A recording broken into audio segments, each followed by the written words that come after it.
There are more than 1 million international students enrolled in U.S. colleges. A third of them are from China. No other country has as many students here. U.S. President Donald Trump has indicated he'd like that to change. His administration is looking at restricting the number of visas for Chinese students.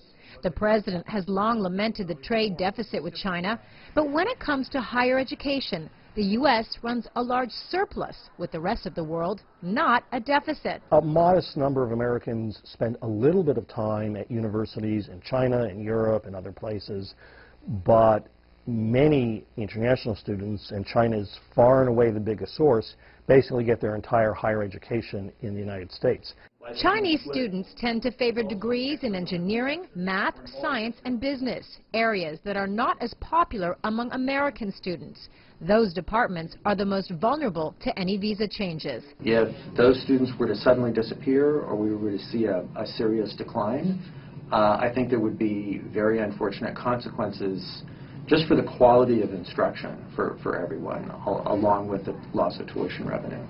Tuition at Columbia University and many other colleges in the United States runs upwards of $50,000 a year. Many American students don't pay that much because they get scholarships and financial aid. International students, on the other hand, usually pay full price. Many U.S. colleges depend on that revenue for their operations and to subsidize American students. Chinese students also provide a boost to local businesses. Chinese students come here and buy pizza, and they rent apartments, and they buy cars, and all of that goes into the local economy and makes jobs and helps support the local economy.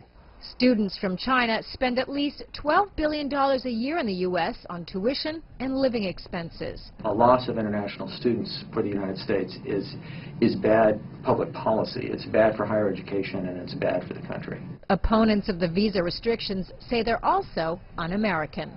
Karina Huber, CGTN, New York.